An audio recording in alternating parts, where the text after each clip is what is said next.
sustoa. Den esan behar bada. Hegazkin baten istripuaren berri eman dugulako, erabide guztiok, baita geuk ere, eta tontoaren egin dugulako. Den esan behar bada, ze albistea, hauxe, honek sortu du albistea idanean. Sare sozialetan, Twitterren ikusten duzue, argazki hau atera da. Hau izan da, lehen da biziko urratsa. Eta gero ja, Canarias 112, hauxe zabaldu du, oharra. Baieztatu du, itxasora erori dela hegazkin bat, 2.000-ara, Gran Canaria inguruan 2.000-ara, eta ez dakitela zenbat bidaiari dituen itxasontzi horrek. Baina bi Kanariak. Ondoren F agentziak zabaldu du albistea eta nazioartera ere zabaldu da. Hortxe daukau, Plane Crash of Spain's Canaries. Azkenean, hegazkin batek istripua izan duela Espainiako Kanariar uharteetan. Eta gainerako guztiok ere horren berri eman dugu. Eta ondoren Twitterren bat-bik esan du remolkatzaile bat dela. Hori ere bai, Ni neu ere zuekin ezagutzen nahi naiz. Eta hau dela argazkia. Nahastea sortu duen argazkia, hemen remolkatzailea eta guztia. Beraz, haze festa jarri dugun argazki baten zeran.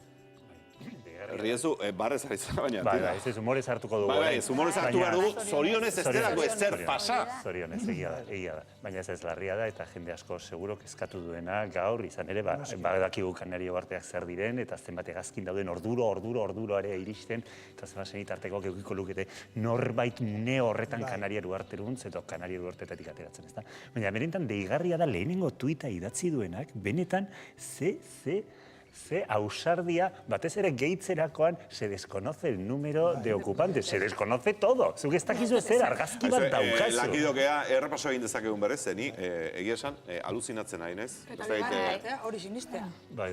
Hori da, zuntuan, zergaitik esan duen hori ezer konfirmatu gabe. Ez dute ez da hitzegin, torre de kontrolarekin, ez dute aenarekin hitzegin, ze horiek seguru daude, jakingo zutela, zeo gertatu dana. Hau izan da, lehen da bizi, argazkia beraz. Konfirmatzeko.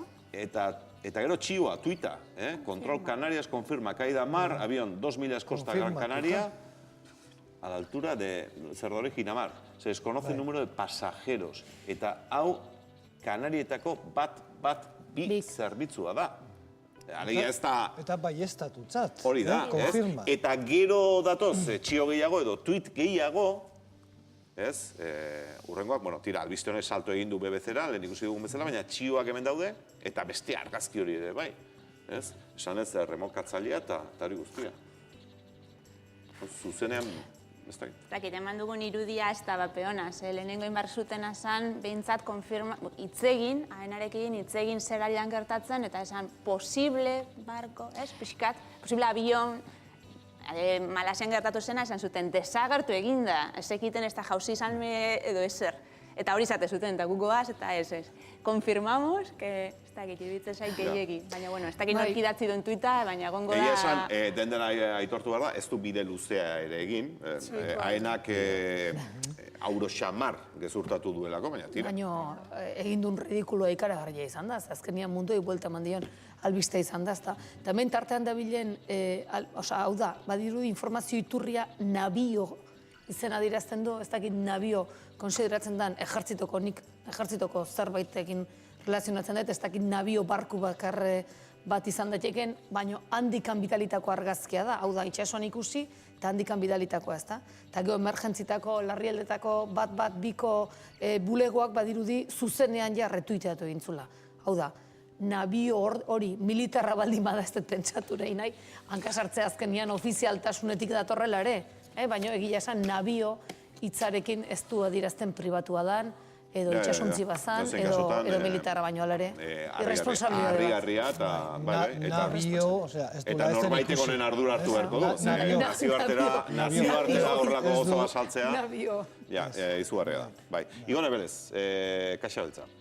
kaxabeltza berez, gazkinetan dagoen kaxa bada, eta hori guztia, eta zuek etzarete kaxabeltz berria egiten ari, bezik horri eranskin bat, edo nolabait esateko, eta helburua izango litzateke, informazio gehiago izatea kaxa beltz horretan. Adibidez, Malasiako hegazkin horretan, zuen traste hau, oraindik prototipoan daukazuen traste hau izan balitz, ze informazio gehiago izango genukeen?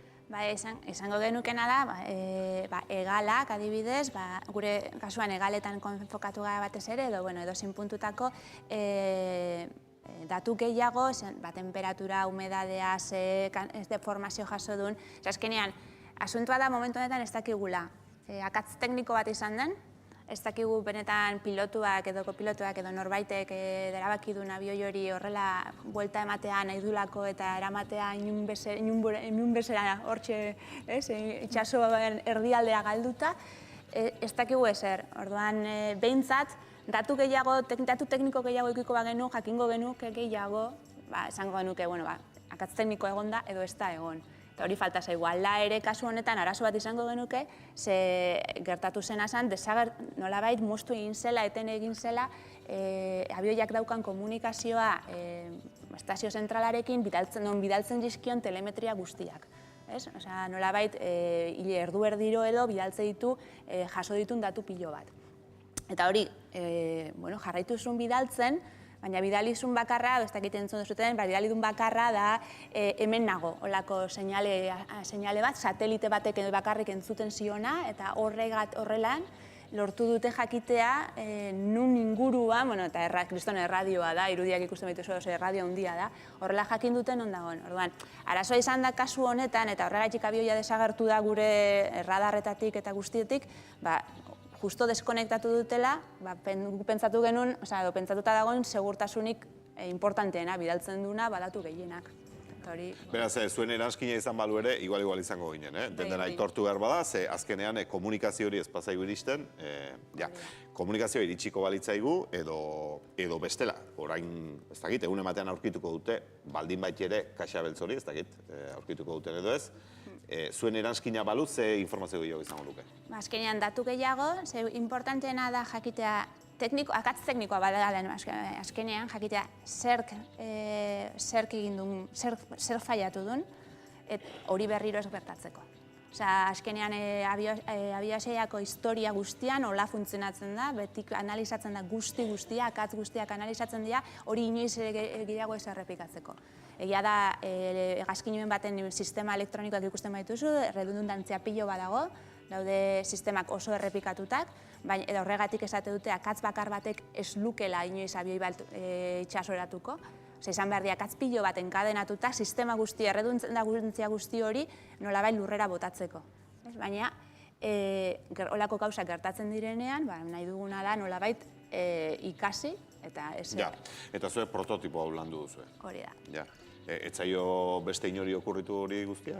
Ez, edo zuek izan zarete beste guztia, baina azkarragoak? Ez, hau benetan proiektu europearra bat da, Clean Skies programan barne dago, eta honek iten dutena da finantziatuta benetan aeronautikako enpresak jartzen dute dirua, eta horrek ikuste duten arazo bat daukat honekin eta honekin, eta hau egitea nahi dut, orduan goaz ikerketa zentruak, eta proposatzen ditugu ideiak, eta erabakizuten gure ideia uberena zela, euren emaitzetarako, eta hori egiten ari gara. Halere, hortikan aurrea, hori da nire kuriosidadea, ze bide komertziala dauka zuek egin dezuen prototipo horrek? Nola bideratzen da? Gure kasuan, dago konsortzioan beste enpresa bat, hau miniaturizatu eta komertzializatu dezakena.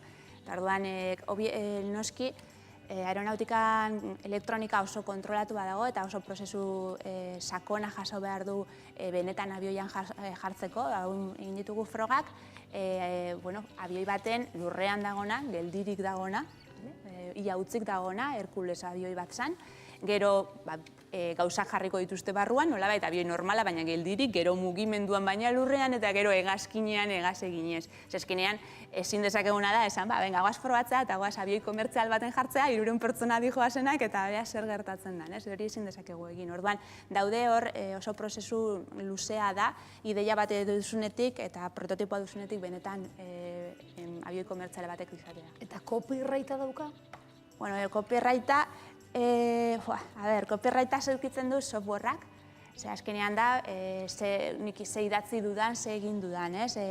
Ideia berria balitz, patente bat izan ziteken, baina kasu honetan, bertan dagoen softwarea copyrighta dauka. Edo nork idazten badu software berri bat, copyrighta dauka. Tira, zalantzari gabe, oso interesgarria.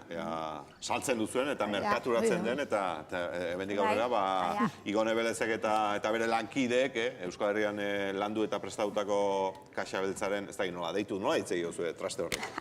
Eranskina esaten ari nez, ni baino. Deitzen diogu, beretan, sare inalambrikoak, sensore sare inalambrikoak. Sensore sare inalambrikoa. Inalambrikoa. Igone Belez, benetan, eskerrik asko, plazer bat, zu bezalako ingeniari bat, gaur hemen izatea. Eskerrik asko, zuri.